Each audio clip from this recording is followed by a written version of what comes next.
T20s में इंतहाई बुरी तरह पाकिस्तानी टीम नाकाम हुई है। तीनों के तीनों मैचेस हम हार गए हैं। इंतहाई टोटली बेसलेस क्लूलेस परफॉर्मेंस थी, जिस परफॉर्मेंस के बारे में पाकिस्तानी टीम खुद सोच रही होगी कि हम लोगों ने किस तरह की परफॉर्मेंस T20 सीरीज़ में दी है। जबकि वनडे सीरीज़ में उनकी टॉप टीम थी। वनडे सीरीज़ में उनके तमाम वो प्लेयर थे जो उनकी मेन टीम में खेलते हैं। किसी भी प्लेयर ने कोई रेस्ट नहीं लिया हुआ था। जो 2 प्लेयर उनके पैटर्नल लीव पे थे, उसके अलावा बाकी तकरीबन 9 खिलाड़ी उनकी मेन उस टीम के थे जो चैंपियन ट्रॉफी खेलने पाकिस्तान आएगी। लेकिन उस टीम को हमने हरा दिया, और वो टीम जिसमें इनका कोई भी मेन खिलाड़ी मुझे मैक्सवेल और स्टोइनिस के अलावा नजर नहीं आ रहा था, उस टीम से हम लोग क्लीन स्वीप हो गए हैं। तीनों T20 मैचेस हार गए और इंतहाई बुरी तरह हार गए। अब क्या ऐसा फ़र्क था वनडे और T20 सीरीज़ में? क्या ऐसी चीज़ थी जो वनडे में थी कि जिसकी वजह से हम जीत गए, और क्या ऐसी चीज़ थी जो T20 में नहीं थी कि जिसकी वजह से हम टोटली क्लीन स्वीप हो गए? ऑस्ट्रेलिया ने एक माइंडसेट के तहत पाकिस्तान के खिलाफ ये सीरीज़ खेली थी। 3 वनडे 3 T20। 3 वनडे ऑस्ट्रेलिया की उन विकेट्स पे, उन ग्राउंड्स में जहाँ पे इंतहाई फास्ट क्विक बॉलिंग विकेट्स हों, जहाँ पे ऑस्ट्रेलिया की भी बैटिंग टेस्ट हो और पाकिस्तान की भी बैटिंग टेस्ट हो, जहाँ पे फास्ट बॉलर्स को पैराडाइज मिले और पता चले कि इस टीम की फास्ट बॉलिंग में कितना दम है। और T20 सीरीज़ ऐसे ग्राउंड में है, ऐसी विकेट्स पे, इस तरह की विकेट्स बना के जहाँ पे दोनों टीम्स की बैटिंग टेस्ट होनी चाहिए। ऐसी बॉलिंग लाइन जहाँ पे दोनों टीम्स का पता चले कि वो किस तरह की बैटिंग कर सकते हैं, एग्रेसिव खेल सकते हैं या नहीं खेल सकते, 220 वाला माइंडसेट रख सकते हैं या नहीं रख सकते, 10 रन पर ओवर के हिसाब से बैटिंग हो सकती है या नहीं हो सकती। वनडे में ऑस्ट्रेलिया का वो वाला फार्मूला कि बॉलिंग विकेट्स पे खेलेंगे सीरीज़, वो एक किस्म का फेल हुआ और वो लोग हमसे सीरीज़ हार गए हैं। लेकिन T20 में उनका फार्मूला बिल्कुल बाकमाल रहा है और वो लोग हमसे सीरीज़ जीत गए हैं। दूसरी जो चीज़ सबसे बड़ी मिसिंग थी पाकिस्तानी क्रिकेट टीम को, वो थी क्लैरिटी। अब क्लैरिटी क्या होती है? 2021 का T20 वर्ल्ड कप हम बाबर आजम की कप्तानी में खेले हैं। उसमें हमारी परफॉर्मेंस ऐसी थी कि जो उससे पहले किसी T20 वर्ल्ड कप में मैंने पाकिस्तानी टीम की नहीं देखी, ना ही आप लोगों ने देखी होगी। पूरे टूर्नामेंट में पाकिस्तान ने डोमिनेट किया है। सेमीफाइनल तक, इवन सेमीफाइनल हारने तक भी पाकिस्तानी टीम के बारे में ये बोला जा रहा था, they are the favourites to win this tournament. क्यों? ऐसी क्या खास वजह से इस टूर्नामेंट में कि पाकिस्तानी टीम इतना अच्छा खेल रही थी? उसके बाद हमने 2022 का वर्ल्ड कप खेला है, बाबर आजम की कप्तानी में ही खेला है। आज तो बाबर आजम की कप्तानी के फ्लास थे, उसकी कप्तानी के फ्लास के बावजूद भी हम लोग उस टूर्नामेंट के फाइनल में पहुंचे हैं। कैसे? क्यों? क्या वजह थी?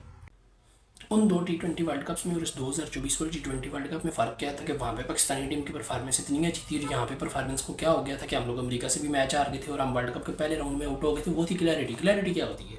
आपकी टीम के कौन 2 ओपनर होंगे और कौन एक बैकअप ओपनर होगा, आपको पता होना चाहिए। टूर्नामेंट से 4-5 महीने पहले ही पता होना चाहिए टूर्नामेंट में कौन 2 जाएंगे। अगर वो दोनों फिट होते हैं तो वही 2 खेलेंगे, और उनका अगर कोई एक इंजर्ड हो जाता है तो उसका बैकअप कौन होगा। ये क्लैरिटी पाकिस्तानी टीम को होनी चाहिए, जो 21 में भी थी, 22 में भी थी, 23 में, 24 में नहीं थी।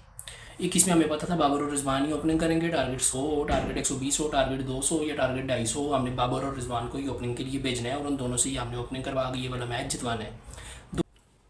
2024 के T20 वर्ल्ड कप में आके हम लोगों को नए शौक चढ़ गए थे कि हम लोगों ने जी ओपनिंग पेयर भी चेंज करना है, हमने साइम अयूब को ओपनिंग मेन करना है। फिर हम लोगों ने मिडिल ऑर्डर में चेंजेस कर लिए थे।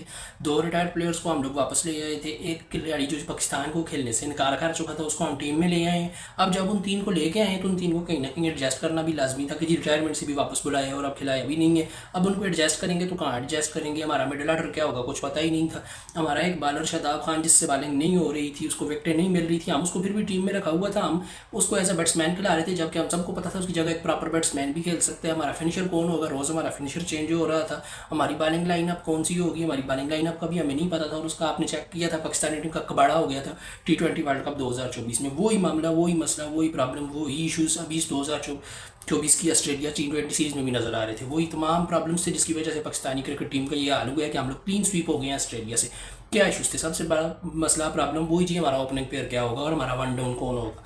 इस चीज़ को एक इतना ज़्यादा टॉपिक ऑफ डिस्कशन बना दिया गया है और इसको कन्फ्यूजन के चक्करों में इतना ख़राब कर दिया गया है कि अब हमारा ओपनिंग पेयर सेटल होने की कोई सवाल ही पैदा नहीं हो रहा। कोई अच्छी सीरीज़ आ जाए, कोई अच्छी टीम आ जाए, कोई बी टीम आ जाए, किसी बैटिंग फ्रेंडली विकेट्स पे हो मैच, बॉलिंग फ्रेंडली विकेट्स पे हो, हमें समझ ही नहीं आ रही। कोई टारगेट बड़ा मिल जाता है, कोई टारगेट छोटा मिल जाता है।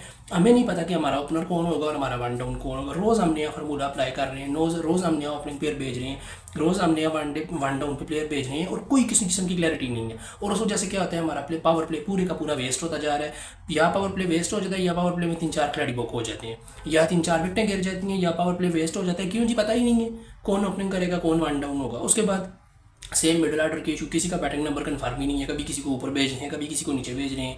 कभी किसी खिलाड़ी का 4 नंबर पे बैटिंग, जिस बंदे ने सारी डोमेस्टिक में क्रिकेट में वनडे में ओपनिंग की हुई हो, उसको 4 पे भेज रहे हैं। कभी कोई बंदा जो है ही पेंच हिटर, उसको ऊपर भेज देते हैं ये लोग। कभी ये बॉलर को बैटिंग करवाने के लिए ऊपर भेज देते हैं, left hand right hand combination बनाने के लिए। इन वजूहत की वजह से पाकिस्तानी टीम की कोई एक बैलेंस प्लेइंग 11 बनी नहीं थी। ये ऑस्ट्रेलिया का टूर आपके लिए एक सीखने का मौका था। ये ऑस्ट्रेलिया की T20 सीरीज़ आपके पास एक चांस था कि आप अपनी एक प्लेइंग 11 सेट कर लें। आपने जिन खिलाड़ियों को मौका देना है उनको मौका भी दे के देख लें, जिनको आप लोगों ने बैक करना है उनको बैक करके भी देख लें, और एक आपकी प्लेइंग 11 सेट हो जाए, क्योंकि इसके बाद आपको क्वालिटी सीरीज़, अब इसके बाद एक साउथ अफ्रीका वाली होगी, उसके अलावा कोई क्वालिटी सीरीज़ आपको नहीं मिलेगी।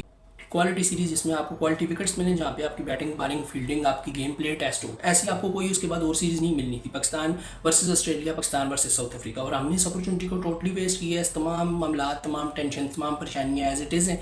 किसी एक बंदे को मैं ब्लेम नहीं करूँगा, पूरी की पूरी टीम का कसूर है। पूरी की पूरी टीम को बैठ के मैनेजमेंट के साथ, कोच के साथ, नए कोच के साथ सोचना पड़ेगा कि अब क्या किया जाए कि हमारी ये कन्फ्यूजन ख़त्म हो और हम एक बैलेंस्ड प्रॉपर T20 टीम तैयार कर सकें for the upcoming Asia cup in 2025 and for the upcoming T20 World Cup in February 2026.